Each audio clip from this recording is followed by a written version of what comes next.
¿Qué tal, queridos amigos? Se cumple hoy el bicentenario de la consumación de la independencia nacional. Hace 200 años sacamos a las huestes españolas a patadas de nuestro territorio y lo hicimos gracias a que el gran general Vicente Guerrero, proveniente del México Negro, él era negro, pero un hombre de una grandeza extraordinaria, pudo lograr asumir el mando de la fuerza insurgente a tal grado que obligó al realista Agustín de Iturbide al abrazo de Acatempan para entrar triunfales a la Ciudad de México con el ejército trigarante. Esto es lo que cuenta la historia, el abrazo de Acatempan. Después los tratados de Córdoba.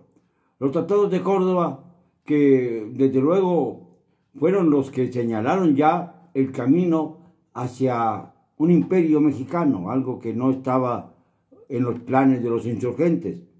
Pero aún así, desgraciadamente, surgió la figura de Iturbide como la del emperador Agustín I, algo que el pueblo mexicano no avaló. Fueron sus tropas, los elementos cercanos a él, los que gritaron y gritaron a las puertas de su palacio, el palacio de Iturbide, que aún se conserva como sucursal de un banco en el centro de la Ciudad de México, gritaron Agustín I, y ahí comenzó la gran faramalla, la gran falacia. Esto es lo que ocurre cuando los mandatarios, los jefes de Estado, los caudillos, logran imponer a la colectividad sus caprichos, manipulándola, haciéndola sentir que son los únicos que pueden proveer de justicia y de progreso a sus naciones. Lo digo por ayer y lo digo por hoy, por hace 200 años y por 2021. Aquellos que se pretenden mesías, que se pretenden estar por encima de las masas, siempre acaban, crucificados. Y no lo digo haciendo una comparación con el Creador ni con los pasajes de la Biblia. Lo digo en torno a quienes, siendo seres humanos, se conciben dioses. Y con esta concepción acaban siendo terriblemente aplastados. México es una nación muy plural y muy compleja.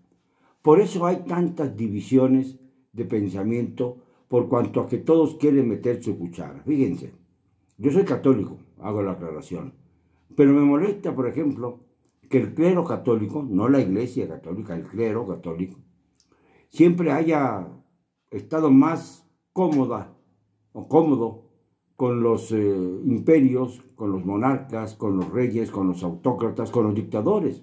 Acuérdense cómo sirvió la iglesia católica a los intereses de Francisco Franco o a los de Porfirio Díaz en su momento, haciendo las comparaciones entre dos continentes y dos culturas. Pero lo que no pueden negar es que ellos crearon la historia paralela de Iturbide como si fuera este el gran emancipador de la patria. El otro día, por allá escuché que alguien mencionaba a Iturbide como el padre de la patria. Una falacia terrible, porque ese título, esa condición, le corresponde a Miguel Hidalgo y Costilla, sin duda de ninguna naturaleza. Él fue quien proclamó la independencia y la inició, a pesar de que las batallas le fueron brutalmente favorables primero y desfavorables enseguida, después de que en el Cerro de las Cruces decidió no tomar la Ciudad de México. Acabó fusilado allá en Chihuahua, pero luego su cabeza fue exhibida en la alhóndiga de Granaditas, como todos los niños de primaria saben, allá en Guanajuato. Pero la lucha siguió, y siguieron luchando con gran fuerza Morelos, Guadalupe Victoria, que tuvo que refugiarse en Veracruz, pues de manera anónima, viviendo como un salvaje durante un tiempo, y Vicente Guerrero, entre otros. Hubo otros héroes insurgentes a los que poco se les toma en cuenta, como Ignacio López Rayón, como Andrés Quintana Roo, pero que fueron también parte, junto con Allende y Aldama, de una importancia enorme, sin olvidar la extraordinaria participación de las mujeres en esta lucha emancipadora. la corregidora Josefa Ortiz de Vicario, por ejemplo, o Josefa Ortiz de Domínguez, por ejemplo, y que me confundí porque iba a decir el nombre también de doña Leona Vicario, que fue la esposa de Andrés Quintana Roo y una de las mayores proveedoras de recursos financieros para la lucha de Morelos, de José María Morelos y Pavón. Un héroe extraordinario, quizá el más limpio, el más puro, el más sereno y el más inteligente de los insurgentes, el hombre que dio lugar a la primera Constitución Nacional en 1814. Luego vendría la de 1824, ya con mayores simbolismos y con una lucha feroz entre conservadores y liberales. Finalmente, pues ya no había imperio mexicano y empezaron entonces a venir los triunviratos.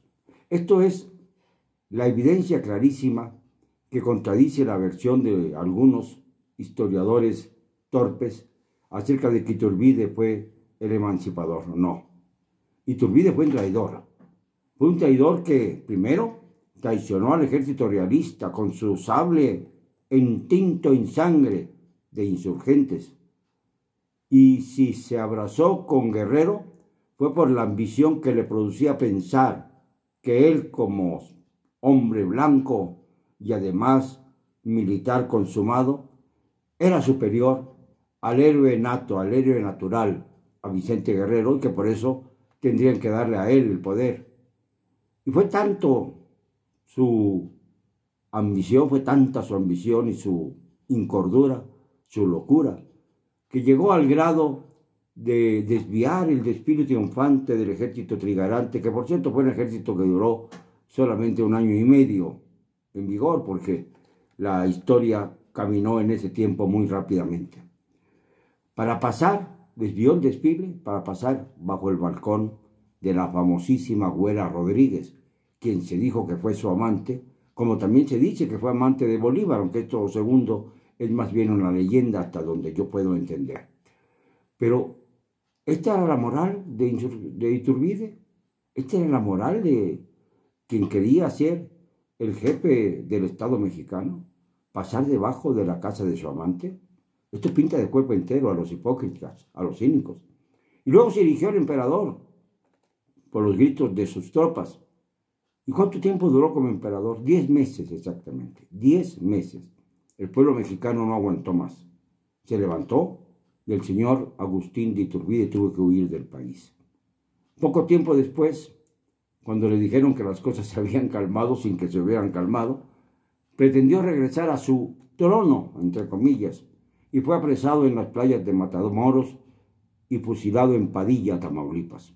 Allí acabó el sueño imperialista de Iturbide y acabaron las traiciones.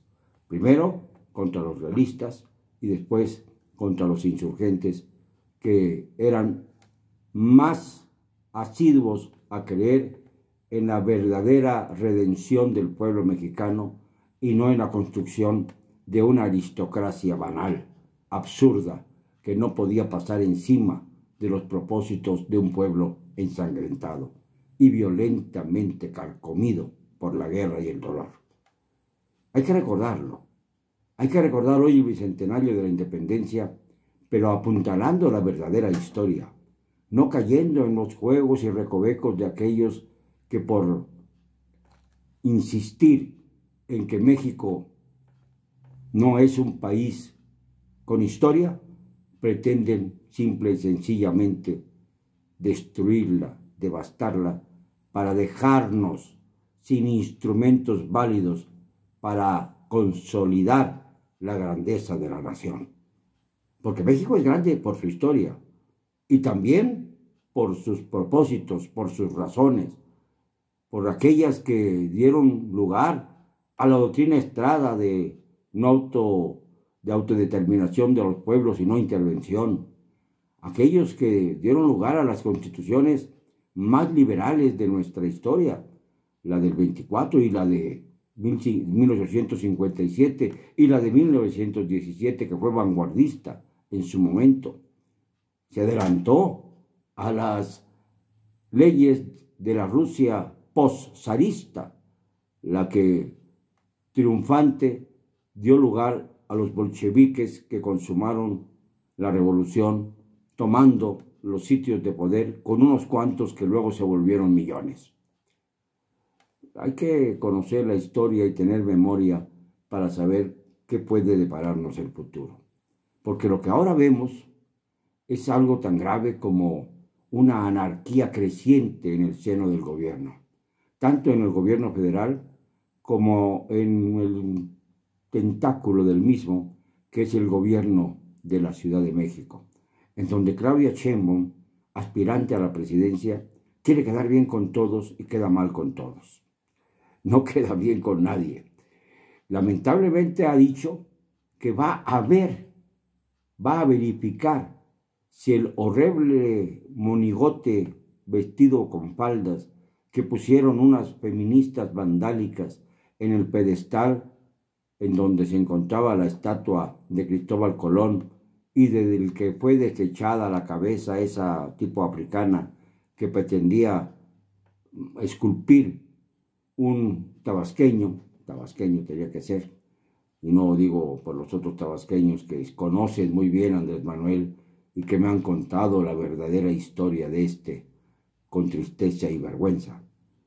No, lo digo por aquellos que se apincan a la Cuarta Transformación por su origen, digamos a Adán Augusto López, pariente de López Obrador, claro, y se han juntado para hacer posible que la Cuarta Transformación, que es un mito ahora, pueda tener alguna valoración en el futuro. La señora Sheinbaum dijo, finalmente, que iba a ver si dejaba el antimonumento, como le llaman, al monigote ese que pusieron las feministas. Un monigote con faldas. Verdaderamente, ¿qué quieren? ¿Ensuciar la ciudad? ¿Qué quieren? ¿Ensuciar la historia? ¿Qué quieren? ¿Autodeterminarse para que todo lo que se haya construido en México se destruya por su capricho? Porque dicen que han sufrido vejaciones sin nombre y las han sufrido, desde luego, pero que no da lugar a que pretendan suplantar la voluntad del colectivo y mucho menos suplantar la historia del país. Porque la historia del país la hicieron hombres y mujeres, mujeres y hombres, por supuesto, pero no un monigote con faldas que no representa más que una lucha perentoria. Porque las mujeres deben ser iguales a los hombres, simple y sencillamente porque no debe haber lucha de géneros, porque sencillamente el estar planteando que hay una diferencia entre mujeres y hombres, porque los hombres han sido violentos y las mujeres son víctimas, es una falacia, porque también hay hombres que han sido víctimas de las mujeres, muchos.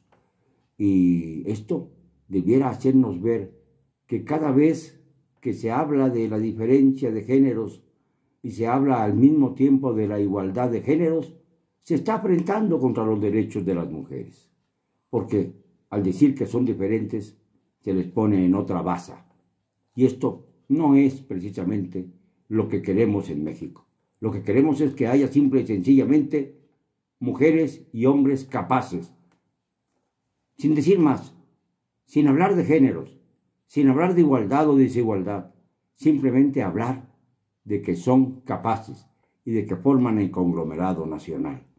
Por esto lucharon Vicente Guerrero, Guadalupe Victoria, los consumadores de la independencia, y el padre Hidalgo y el padre Morelos, ambos eclesiásticos, que dieron inicio a esa gran hazaña multitudinaria que se llamó la independencia nacional.